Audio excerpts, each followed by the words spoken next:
नमस्कार, मैं आजाद जमवाल अपना कार्यक्रम संवाद लेके आपके सामने हाजिर हूँ। बहुत अरसे के बाद ये हम कार्यक्रम कर रहे हैं और इस कार्यक्रम को हमने नए साल में इस बार जो हमने मुद्दा रखा है, वो रखा है कि जम्मू कश्मीर में इस वक़्त ड्रग्स की एक बहुत भारी समस्या बन गई है। तो drugs menace in Jammu and Kashmir and civil societies role and responsibility in fighting this menace. तो आज अगर देखा जाए तो नए साल में जो एक पिछले साल की एक रिपोर्ट आई है कि जिसमें बहुत ही एक भयानक डाटा यहाँ का जम्मू कश्मीर का प्रेजेंट किया गया है कि जम्मू कश्मीर में इस वक्त 6 लाख लोग जो हैं वो ड्रग्स के साथ प्रभावित हैं और 6 लाख लोग जो हैं वो ड्रग्स रिलेटेड अब्यूज के साथ जो हैं उनको प्रभावित हैं। तो ये डाटा जो है गवर्नमेंट ऑफ इंडिया की तरफ से आया है। तो इसलिए आज हमने अपनी इस कार्यक्रम में संवाद में आमंत्रित किया है जोरावर सिंह जम्वाल को, जो टीम जम्मू के नाम से एक यहाँ पे संगठन काफी देर से चला रहे हैं और ड्रग्स के खिलाफ उन्होंने पिछले कई सालों से एक मुहिम छेड़ी हुई है और काफी सारी कामयाबी भी उनको मिली है। लेकिन अभी भी अगर देखा जाए तो बहुत सारा करने को जो है वो अभी किया जाना चाहिए। अगर रिसेंटली हम देखें तो जम्मू कश्मीर पुलिस ने 50 करोड़ की एक हेरोइन की खेप यहाँ पे पकड़ी है। तो आज सबसे पहले हम जोरावर जी से उनका स्वागत करते हैं इस कार्यक्रम में और उनसे सबसे पहला सवाल हमारा ये है कि जम्मू कश्मीर में ये जो नार्को टेररिज्म जो आपने एक टर्म दी थी इस मेनेस को, तो आप इसमें कैसे देखते हैं कि पाकिस्तान जो है वो हमारे यूथ को यहाँ पे इस नार्को टेररिज्म के माध्यम से कैसे प्रभावित कर रहा है? आजाद जी, सबसे पहले तो मैं आपका, आपकी ऑर्गेनाइजेशन का शुक्रिया अदा करता हूँ कि फाइनली जो ड्रग मीनेंस की, जैसे आपने शुरुआत में ही बताया कि लगभग 10 साल पहले, 11 साल पहले हमें कहीं न कहीं लगा कि जम्मू कश्मीर में जो एक राष्ट्रवादी सोच रखने वाले लोग हैं, जहाँ एक तरफ पिछले 30-35 साल में मिलिटेंसी से जूझे हैं पूरे जम्मू कश्मीर में, और हमने इतना सैक्रिफाइस दिया है, चाहे जम्मू कश्मीर पुलिस डिपार्टमेंट में हमारे नौजवान रहे, पैरामिलिट्री फोर्सेस में रहे, आर्मी में रहे, सीआरपीएफ में रहे। लेकिन पाकिस्तान की जो एक सोची समझी साजिश थी कि जम्मू कश्मीर से किस तरह से जो है नेशनलिस्ट जो स्पिरिट है उसको खत्म किया जाए, तो वो टेररिज्म से खत्म नहीं कर पाए। तो अल्टीमेटली उन्होंने नैर्को टेररिज्म का वो अपनाया, और एक वेल हैच्ड कॉन्स्पिरेसी कि हमारे यहाँ से जो राष्ट्रवादी ताकत है उसको कैसे वीक किया जाए, ये उसी सिलसिले में उन्होंने एक और साजिश रची। और 2010-11 में अगर हम बात करें तो हमें लगा कि हमारा नौजवान जो है, पढ़ा लिखा नौजवान जो है, कहीं ना कहीं नशे के चंगुल में फंसता जा रहा है, और खासकर ड्रग मिनास में फंसता जा रहा है। तो हमने उस समय हालांकि एक संगठन तो नहीं बनाया, लेकिन इंडिविजुअल लेवल पे कहिए या एक स्मॉल ग्रुप लेवल पे कहिए कि हमने एक प्रयास करना शुरू किया, कैंपेन्स शुरू की, जो कि शहरों से ही हमने स्टार्ट किया, क्योंकि हमें लगता था कि ये ड्रग मिनेंस का चलन फिलहाल शहरी इलाकों में या जो कस्बे हैं उनमें ही, पेरिफेरीज की अगर हम बात करें उन्हीं में होगा।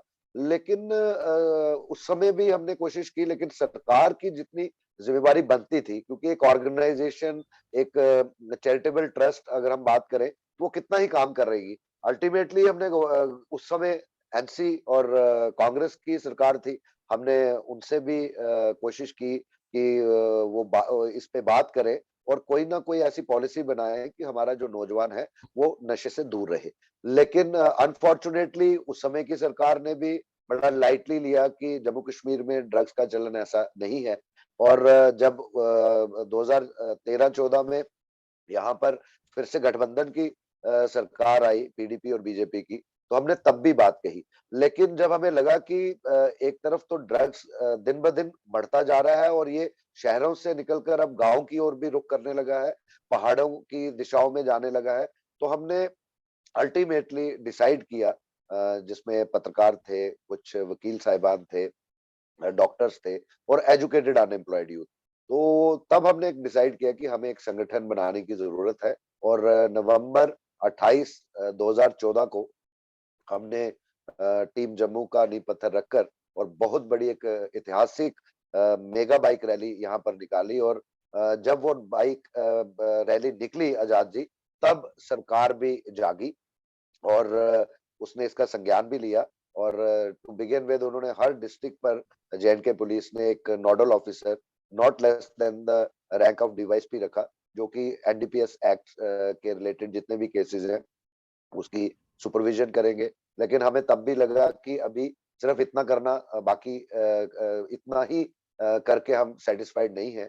तो हम तब से निरंतर प्रयास कर रहे हैं और हमने एक वक्त आया 2015-16 में जब हमें लगा कि जो डेथ रेट था, एक तो है कि ड्रग ड्रग मिनेंस का जो ड्रग एडिक्शन तो बढ़ रही है, लेकिन 2016-17 की अगर हम बात करें और जो आंकड़े टीम जम्मू के वॉलंटियर्स ने कलेक्ट किए, शायद वो सरकार के पास भी नहीं थे। उसका रीजन ये था कि जो नौजवान ड्रग ओवरडोज के कारण मारा जाता था, तो उनके पेरेंट्स समाजी शोषण ना हो उससे बचने के लिए उसका पोस्टमार्टम या उस तरीके की इन्वेस्टिगेशंस नहीं होने देते थे, जिससे उनकी मौतों का जो कारण था ड्रग अब्यूज वो गवर्नमेंट के सामने नहीं आया।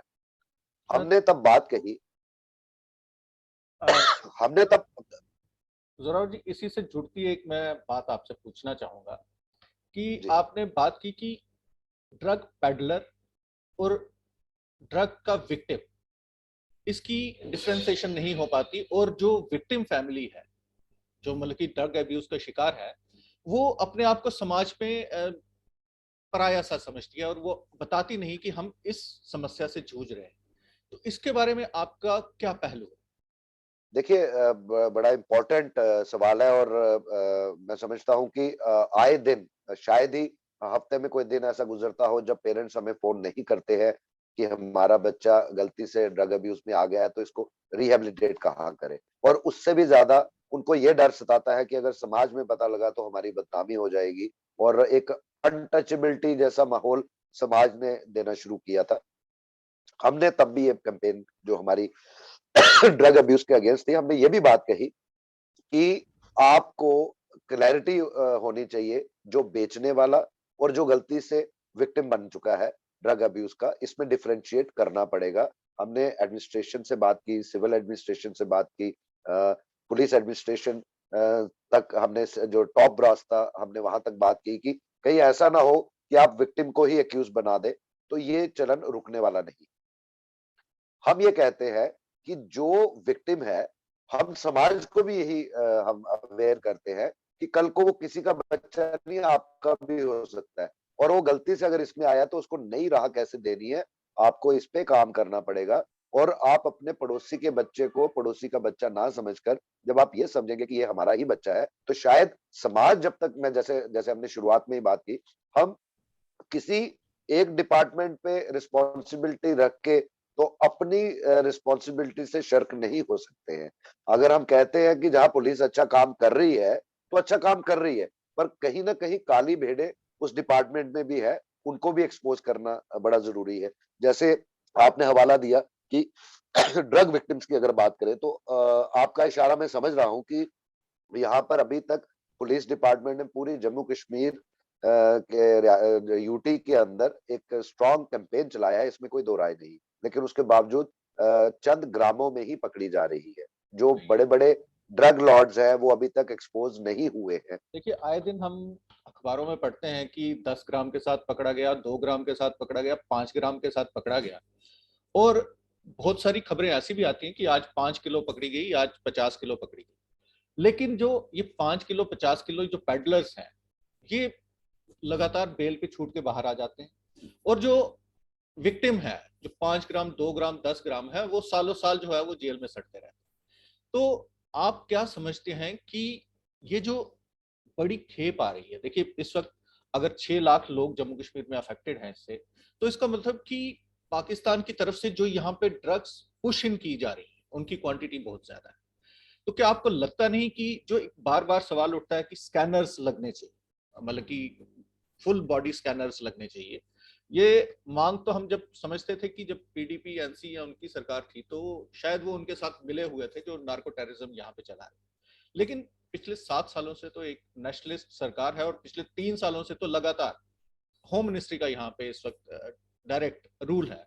तो क्या वजह है कि ये जो फुल बॉडी स्कैनर्स हैं, और मेरे ख्याल से कोई ज्यादा जगह नहीं होंगी, आपको तो आइडेंटिफाइड होंगी कि कहाँ कहाँ पे लगने चाहिए ये फुल बॉडी स्कैनर्स, तो क्यों नहीं लगाती है सरकार ये फुल बॉडी स्कैनर्स? देखिए, आपके एक ही सवाल में मैं समझता हूँ कि दो सवाल निकलते हैं। एक तो ये है कि निरंतर लोगों की आवाज जब रही है कि आप ड्रग अब्यूज को फुल्ली कंट्रोल क्यों नहीं कर पा रहे हैं, तो एक तो ये सवाल है। इसमें कोई दो राय नहीं है कि उस समय की जब सरकारें थी, हमने तब ये कहा कि आपके जो international so called international trade links हैं, चाहे वो उरी मुजफ्फराबाद का है या चकानाबाग का, ये इमीडिएटली बंद करने चाहिए। क्योंकि अगर आपको याद हो तो 200 करोड़ से ज्यादा, 300 करोड़ से ज्यादा की ड्रग्स की खेपें इन्हीं यहाँ से ही जो है सीज की जम्मू कश्मीर पुलिस द्वारा। तो ये बहुत बड़े अपने आप में ही मैं समझता हूँ कि अ, एक ये सीजर ही विंडिकेट करते थे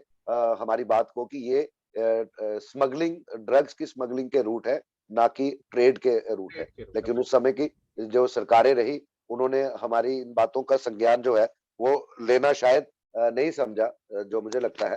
तो उसके बाद जैसे आपने बात की कि अब पिछले 7 साल से जब हम बात कर रहे हैं कि पीडीपी एक बीजेपी। नेशनलिस्ट पार्टी की जो है गवर्नमेंट रही, पीडीपी बीजेपी की, तो उन्होंने भी इस चीज को इतनी प्रायोरिटी पे नहीं रखा। और मैं समझता हूँ कि ये जम्मू कश्मीर के लोगों की और खासकर जम्मू रीजन के युवाओं की एक बुलंद आवाज थी, एक कांस्टेंट स्ट्रगल थी, कि जिसके कारण फाइनली गवर्नमेंट को जब हमने कहा कि ये टेररिज्म के साथ साथ नैर्को टेररिज्म शुरू हुआ है, आज गवर्नमेंट ने उस चीज को माना। और आप देखिए 3 साल पहले ही एंटी नैरकोटिक टास्क फोर्स का जो है नींव रखी गई। और मैं बधाई देना चाहता हूं एंटी नैरकोटिक टास्क फोर्स के एक एक जवान और ऑफिसर को। उसका रीजन ये है कि पहली बार आजाद जी जम्मू कश्मीर में ना सिर्फ ड्रग्स की खेपें इतनी बड़ी क्वांटिटी में पकड़ी गई, बल्कि साथ साथ में जो लोग भी इन्वॉल्व थे,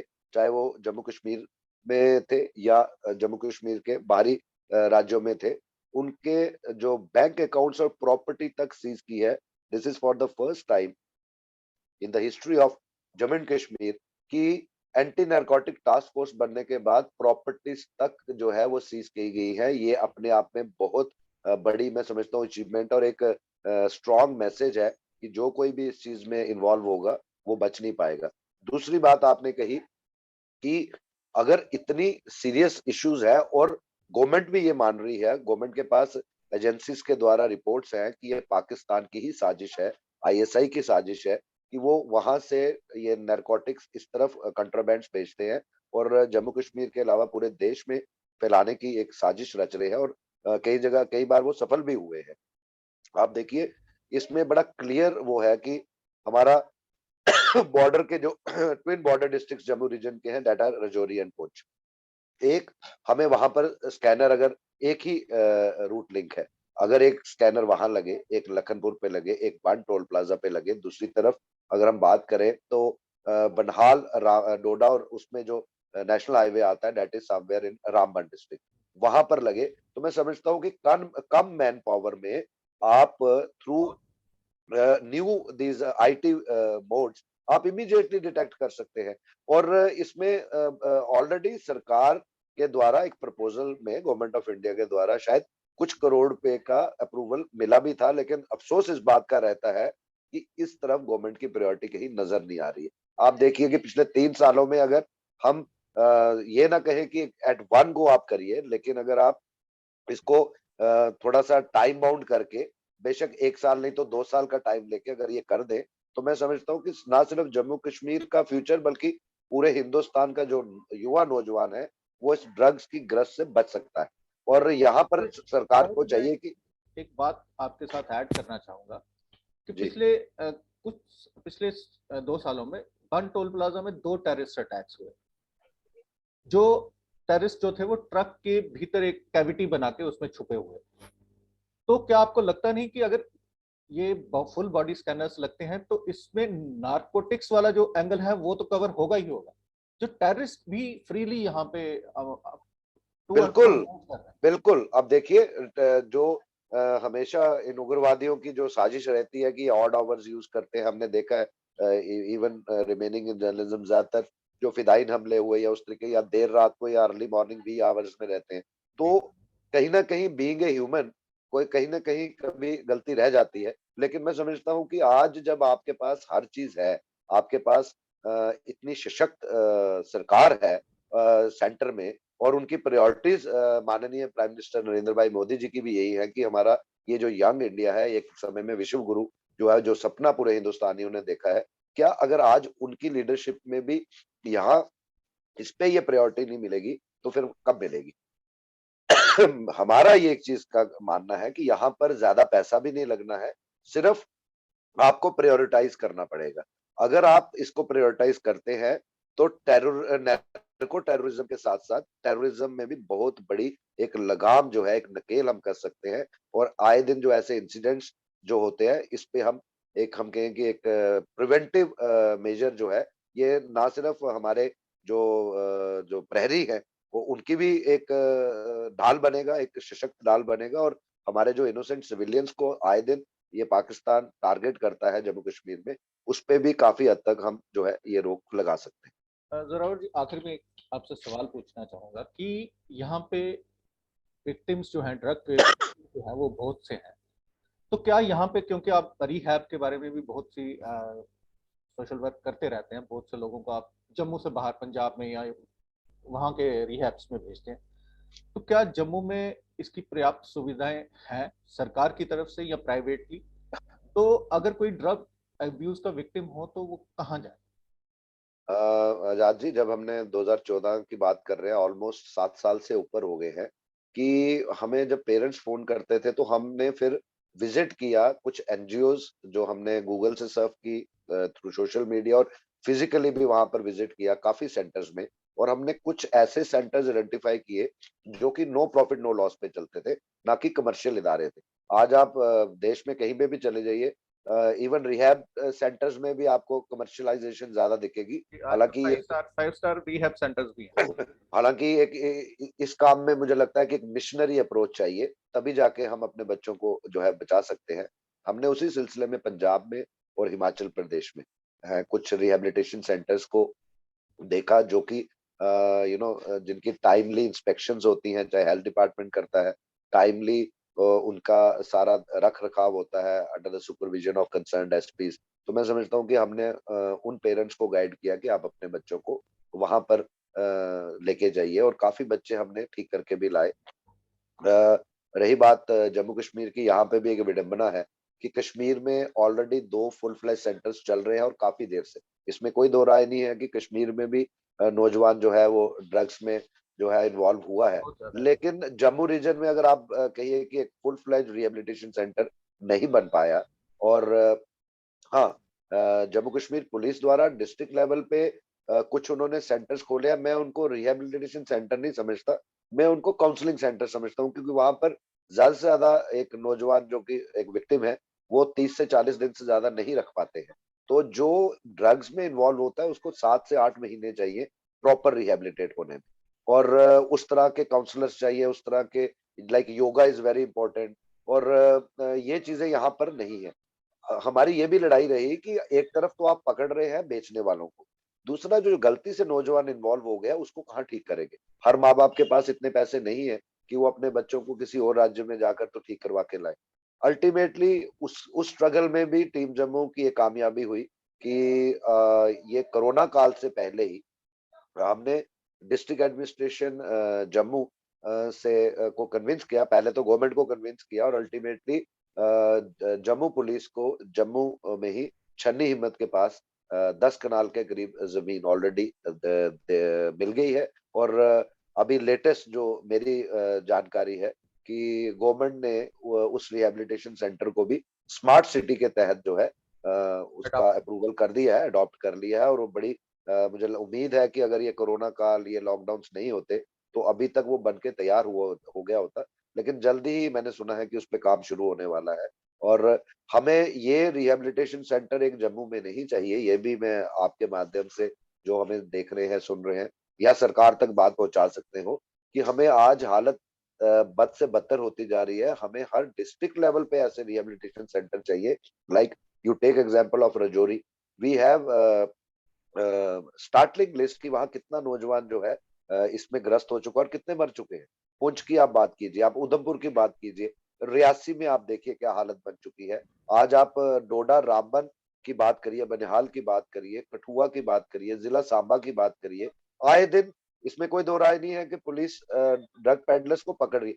लेकिन जिस किस्म की नकेल चाहिए, जैसे आपने पहले भी हवाला दिया कि जो स्मॉल क्वांटिटी में होते हैं वो कमर्शियल एक्ट में आते नहीं है और वो जल्दी बेल आउट हो जाते हैं। तो लोगों में कहीं ना कहीं लगता है कि या तो कानून और सख्त होना चाहिए ताकि एक पब्लिकली मैसेज आए कि ये जो ड्रग्स बेचने वाले हैं ये हम सबके दुश्मन है। धन्यवाद जोरावर जी, आपने बहुत अच्छी जानकारी दी।